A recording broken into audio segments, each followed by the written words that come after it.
Today, Rupert finds an unusual travelling machine and takes off in Rupert and the Unknown. There's a little bear like you've never seen before, who's a lot of fun. Children everywhere grow to love him more and more. He's the number one.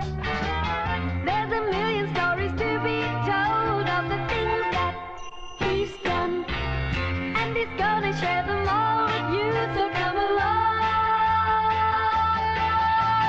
Rupert, Rupert the bear, everyone sing his name. Rupert, Rupert the bear, everyone come and join in all of his games. It's Mrs. Bear's sewing afternoon. It's very quiet indoors, and Rupert doesn't know what to do. He stares out of the window when suddenly he hears a most peculiar noise. What's that? I think it's coming from the common. Can I go and see? Yes, dear, says Mrs. Bear. But do be careful. But Rupert doesn't even hear her. He's too busy tracking down the noise. It seems to be all over the common. He stands very still, listening carefully. It's coming from behind that bush. Rupert peers over it cautiously. Lying on the ground and staring hard at him is a little man in a duffel coat. Rupert is most concerned. Are you hurt? Perhaps I can help you. The little man says nothing. Rupert tries again. Are you hurt? Please let me help you. But as the little man still makes no reply, he leans over to help him up. But to his surprise, the little man pushes him away and staggers to his feet, waving his arms towards the bush. What is he saying? But the little man is so dizzy. He sways and then clutches his head. Oh, my mother will look after you, he says reassuringly. Come home and rest for a while. I'm sure you'll feel better after a cup of tea. The little man goes reluctantly. Edward Trunk is hurrying towards them. What is that peculiar noise? He asks Rupert. And who's that peculiar little man you're holding? Asks the little man, which unknown to Rupert and Edward means, what is that boy doing with a sausage on the end of his nose? I found him under a bush on the common, Rupert explains. I think he's had a tumble, so I'm taking him home. I'll help, says Edward, and all three stagger up the garden path. Why, Rupert, who have you brought home this time? I don't know, but I think he must be hurt. Can you look after him? I'm sure he's left something important behind. Edward and I'll bring it back in my chariot. Mrs. Bear looks sympathetically at the little man. Now sit down and rest for a while, she says. Rupert looks down and sees a knob sticking out of the bush. What's that? He cries, leaping out of the chariot, and he seizes hold of it. Pull, Edward! Heave! There's a crashing of bushes, and Rupert and Edward fall backwards, holding the knob. We've got it halfway out, Edward. One more try.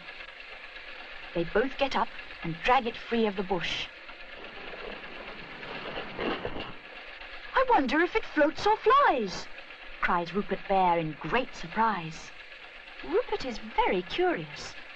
He's never seen anything like this before. We'd better take it back to the little man. Oh, you mean Mr. Ogg? How did you know his name? Rupert is astonished. I don't, says Edward. I just made it up. I must say it suits him, chuckles Rupert. They push and shove the machine until it's perched precariously on top of Rupert's chariot. If we sit inside the machine, I can just reach the controls, says Rupert, and they both climb in.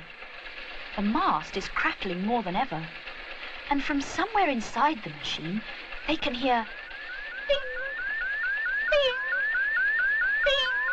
They're both so busy trying to find out what is making the noises that neither notices that the strange craft is taking off, leaving the chariot behind.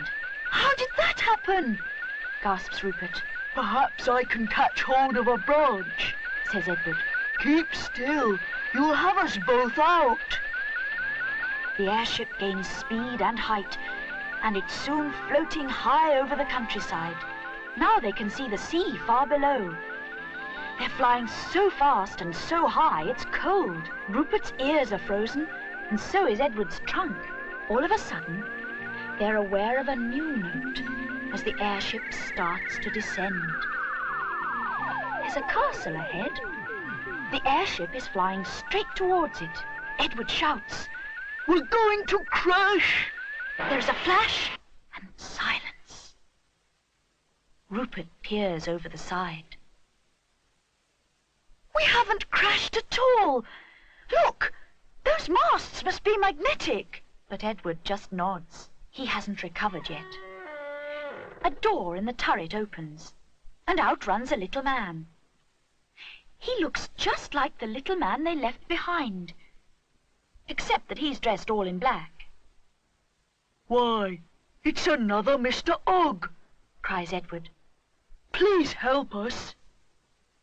The second Mr. Ogg goes towards the knob and switches a switch on the turret beside it, and the airship floats gently down onto the balcony. I expect you're wondering what we're doing here, cries Rupert. But we tried to take the airship to the little man I found at home, and it flew away with us instead. But the second Mr. Ogg shakes his head.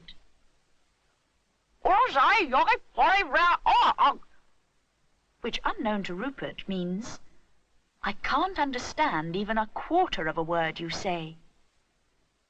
He beckons, and they both follow him through the turret door into a large room. Rupert and Edward just stop and stare. What are those machines doing there? The man in black just shakes his head, for he can't understand a word that's said.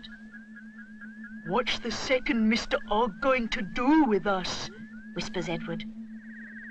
I don't understand, cries Rupert. Suddenly, to his astonishment, lights flash and buzzers buzz, and the machine booms. You are English. Yes, gasps Rupert. But how did you know? The machine clatters and buzzes. Rupert has never been so surprised in his life.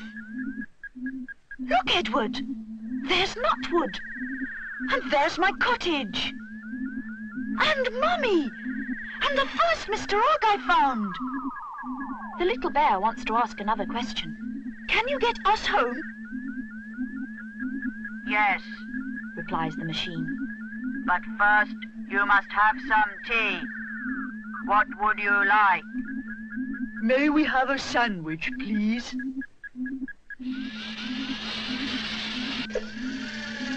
Rupert and Edward are delighted. They haven't had their tea like this before. Please sit down and enjoy your tea Booms the machine. while I make some calculations for the return journey. Edward and Rupert look around them. What a lot of machines there are. The second Mr. Ogg finishes his calculations. He beckons, and they return once more to the airship on the turret balcony. Where's the second Mr. Ogg? Isn't he coming too? Asks Edward apprehensively. There he is! Rupert is delighted. The airship rises gently into the air, and the crackling starts again. But Rupert and Edward are much happier this time, because Mr. Ogg has switched on a heater, and they're going home. There's Nutwood! Cries Edward happily. Mr. Ogg cries, running out of the cottage. Mrs. Bear is most relieved to see them both safe and sound. I'm glad that you're no longer lost. But where have you been? But when they look round to show her the airship, it's gone. And they can't tell her where they've been, because they don't know.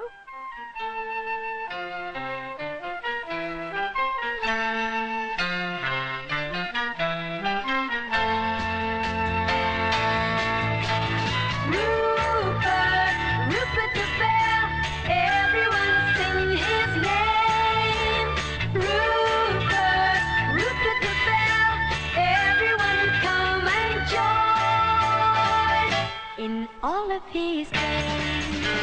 Rupert, Rupert the bear, everyone come and